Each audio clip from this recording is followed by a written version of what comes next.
syntaxe. Voici donc la syntaxe. Pour créer la commande, on a dit la commande c'est create table. Ça veut dire qu'on met d'abord create table. On met create table, on précise le nom de la table. Et après, on va préciser les colonnes ainsi que les types de données. Colonne, type de données, colonne, type de données, ainsi de suite. Et à la fin, on met le point virgule. J'ai insisté ici. Je vous ai dit que ce n'est pas obligatoire lorsque vous manipulez, lorsque vous êtes déjà dans un SGBD comme MySQL et tout et tout.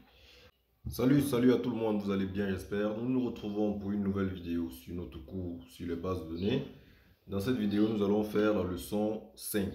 Cette leçon s'appelle les requêtes SQL de définition des données. Dans la leçon 4, il était question pour nous de voir ou de parler du langage SQL. Ici, nous allons entrer dans les requêtes et nous allons voir les requêtes de définition des données. Le plan est le suivant. En grand 1, la création et la suppression d'une base de données. En grand 2, la création et la suppression d'une table. En grand 3, la modification de la structure d'une table. En réalité, voilà les 3 types de requêtes. Les 3 catégories de requêtes SQL de définition des données. Avant de commencer, je vais vous demander de faire 3 petites choses. Ou 4, comme vous avez déjà l'habitude. Appuyez sur le bouton s'abonner si ce n'est pas encore fait. Activez la cloche de notification. Partagez la vidéo. Commentez. Likez aussi. On prend dans le générique et on revient.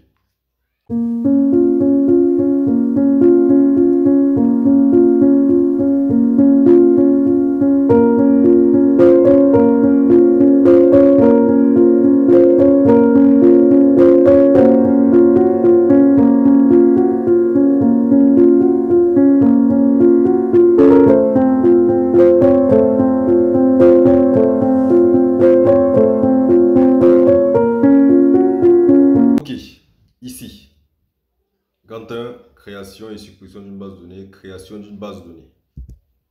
La syntaxe de la requête, d'accord? Pour créer une base de données en SQL, la requête est la suivante.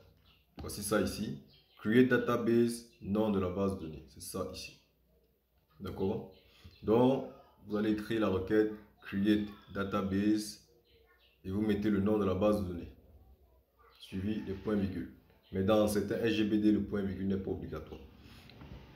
Maintenant, en exemple, pour créer une base de données qui sera appelée ma base, il suffit d'utiliser la requête SQL qui est très simple. La voici. Create database ma base. Option. Ça, c'est uniquement pour MySQL. Avec MySQL, une base de données porte déjà, si une base de données porte déjà ce nom, ça veut dire le nom que vous souhaitez créer, la requête retournera une erreur. Pour éviter d'avoir ce message d'erreur ou bien pour éviter d'avoir cette erreur, il convient d'utiliser la requête suivante. Donc vous allez mettre plutôt create database if not exist.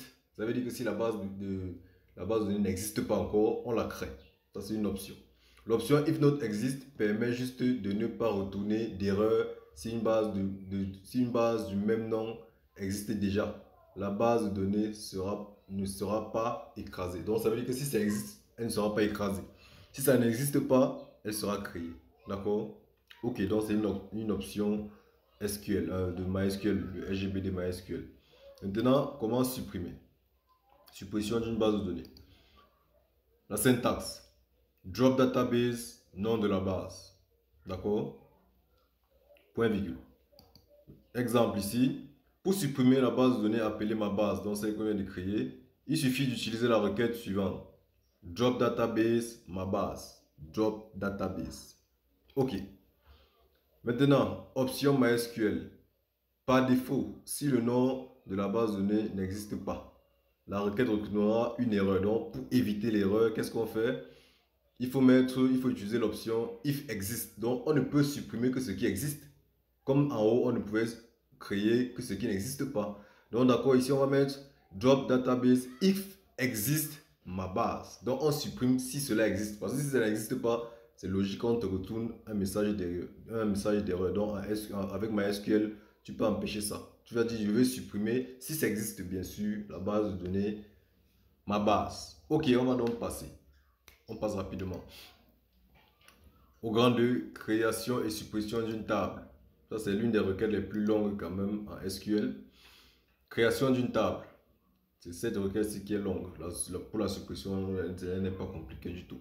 La commande create table permet de créer une table en SQL. Une table est une entité qui est contenue dans une base de données pour stocker les données ordonnées dans les colonnes, dans des colonnes. La création d'une table sert à définir les colonnes et le type de données qui seront contenues dans chacune des colonnes. Oui, dans chacune des colonnes.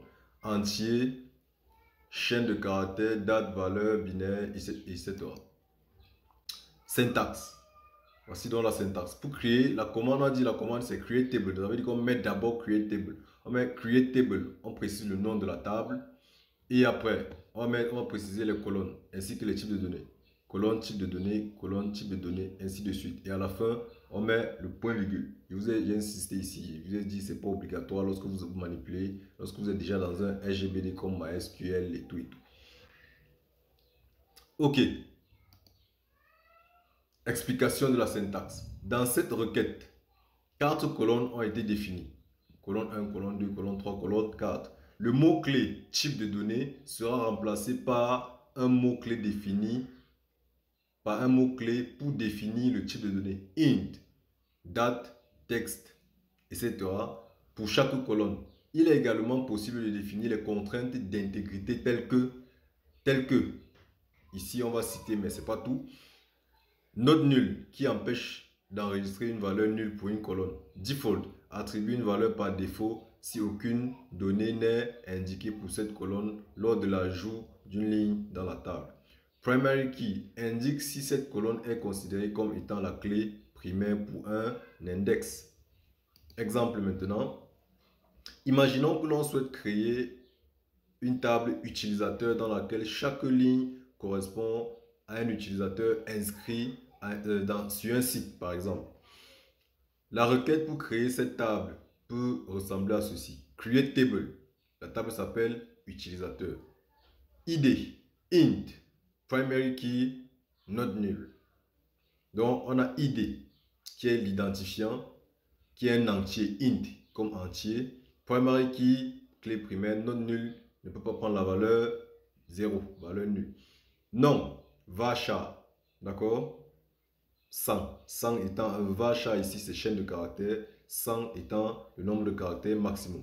Prenons varchar, email, varchar, date, qui est de type date. Pays, varchar, ville, varchar, code postal, varchar, nombre d'achat, int, entier. On ferme et on met le point virgule. Explication de l'exemple. On va expliquer ici. C'est vrai que j'ai expliqué directement, mais pour être plus explicite ici, on va dire, voici des explications sur les colonnes créées. ID, identifiant unique qui est utilisé comme clé primaire et qui n'est pas nul. Voilà. Nom, nom d'utilisateur dans la colonne de type varchar, chaîne de caractères, avec un maximum de 100 caractères.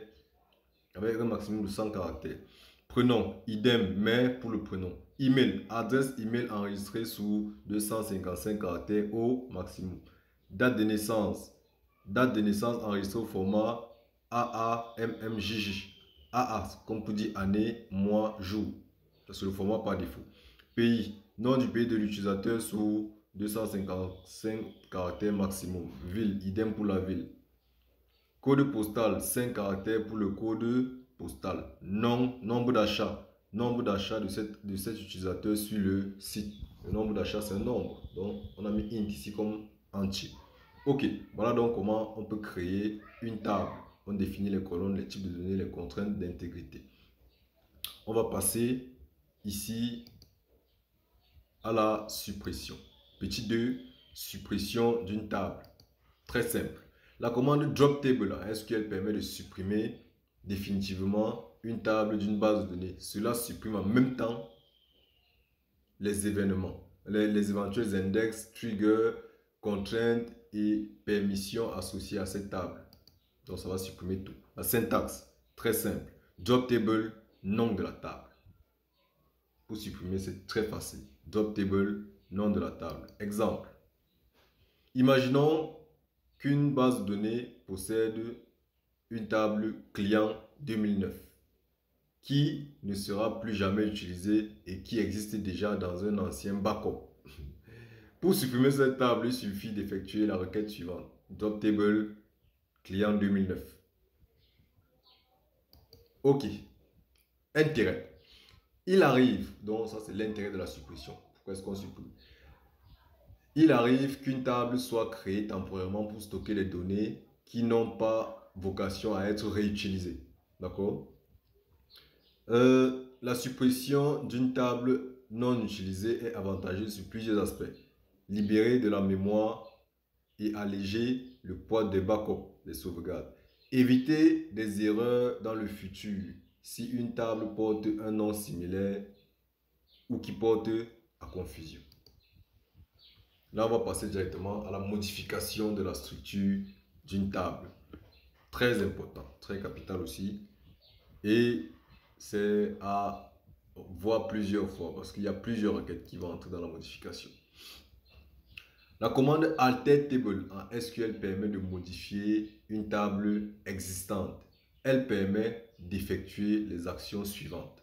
Ajouter une colonne, renommer une colonne existante, modifier le type d'une colonne existante, supprimer une colonne existante. Ok, allons-y. Quelle est la syntaxe? Syntaxe de base. Alter table, nom de la table. Instruction. L'instruction maintenant, ça va dépendre de ce qu'on veut faire. L'instruction peut être ajouter une colonne. L'instruction peut être renommée. L'instruction peut être modifier le type. L'instruction peut être supprimer une colonne existante. Notez bien. Le mot-clé instruction ici sert à désigner la commande supplémentaire qui sera détaillée dans la diapositive suivante selon l'action que l'on souhaite effectuer. Ajouter, supprimer ou modifier une colonne. On y va directement. Là maintenant, on va voir l'ajout d'une colonne. Comment ajouter une colonne? Syntaxe. Alter table, qui est capital pour tout ce qu'on veut faire, pour toutes les modifications à faire. On met d'abord alter table. Là, on va mettre le nom de la table. Syntaxe. Add non colonne type de données. Ça, c'est pour ajouter une colonne. Alter table pour dire je veux modifier la structure de la table. Quel est le nom de la table? Tu mets le nom. Maintenant, quelle est l'instruction que tu veux concrètement? Qu'est-ce que tu veux faire concrètement? Je veux ajouter une colonne. Le mot-clé add.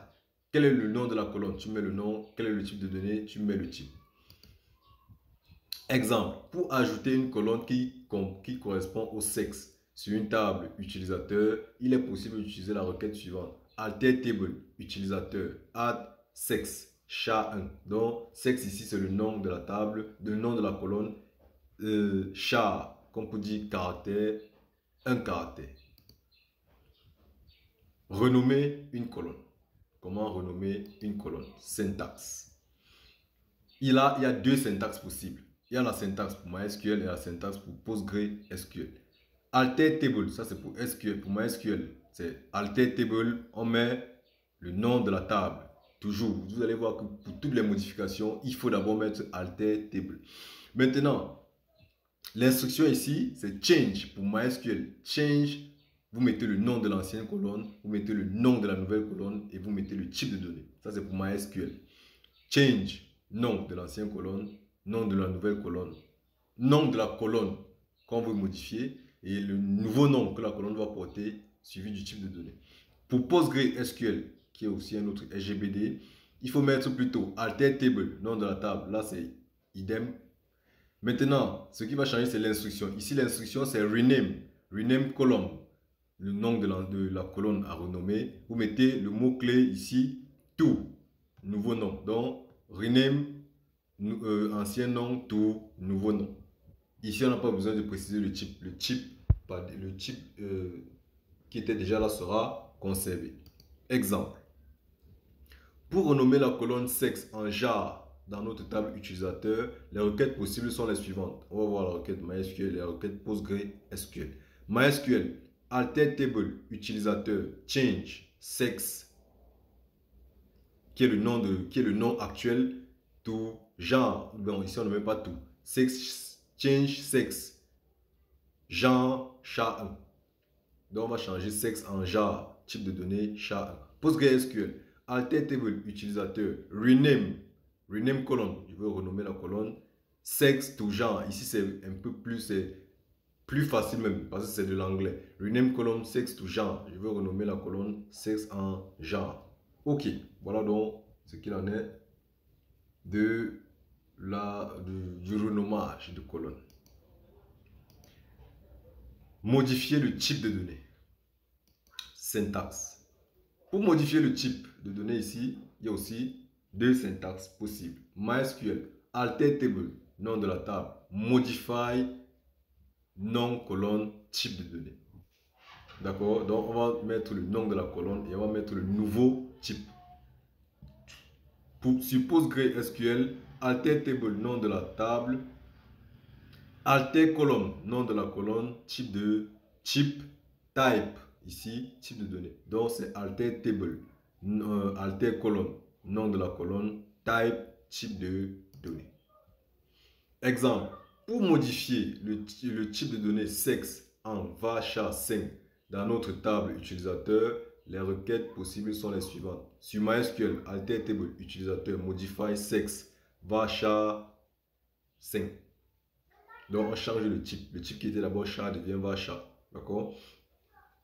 Sur PostgreSQL, on va dire alter table utilisateur, alter colonne, sexe, type, va, chat, 5. Ok, voilà ce qu'il en est. Maintenant, comment supprimer une colonne? Ça, c'est la dernière requête de modification, suppression. Ici, la syntaxe, ici, c'est alter table, nom de la table, drop column, tout simplement. Ou encore, le résultat sera le même, alter table, nom de la table, drop column, nom de la colonne. Donc, soit vous mettez drop, vous mettez directement le nom de la colonne, ou alors vous mettez drop colonne, vous mettez le nom de la colonne. Dans tous les cas, le résultat sera le même. Exemple, pour supprimer la colonne sexe dans notre table utilisateur, les requêtes possibles sont les suivantes. Alter table utilisateur drop sexe, tout simplement. Ou encore, alter table utilisateur drop colonne sexe. Dans les deux cas, ça passe. Si tu as bien suivi cette leçon, tu dois pouvoir répondre aux questions suivantes. Tu dois pouvoir donner la requête permettant de créer une base de données appelée école. Dans le deuxième temps, en deuxième position ici, tu dois pouvoir donner la requête permettant de supprimer la base de données appelée école. Donc, tu crées, tu supprimes. Deuxième temps, tu dois pouvoir donner la requête, troisième question ici, donner la requête SQL permettant de créer une table appelée étudiant dont les différentes colonnes sont matricule, nom, prénom, âge, sexe et âge. Quatrième question, donner la requête SQL permettant d'ajouter la colonne classe à la table étudiant. Donner la requête SQL permettant de renommer la colonne classe en spécialité dans la table étudiant. Donner la requête SQL permettant de modifier le type de la colonne classe en spécialité. Oui, le type de la colonne, d'accord. Spécialité en chat 5 dans la table étudiant. Donner la requête SQL permettant de supprimer la colonne âge de la table étudiant. Voilà, j'ai hâte de t'écouter en commentaire. Tu peux aussi mettre le pays depuis lequel tu me suis. Ça me permet de savoir l'étendue, quelle est la portée de ma chaîne. J'ai hâte de t'écouter aussi, de lire, commenter et tout et tout. On se retrouve dans la leçon 6 pour voir les requêtes de manipulation de données. Portez-vous bien. Ciao.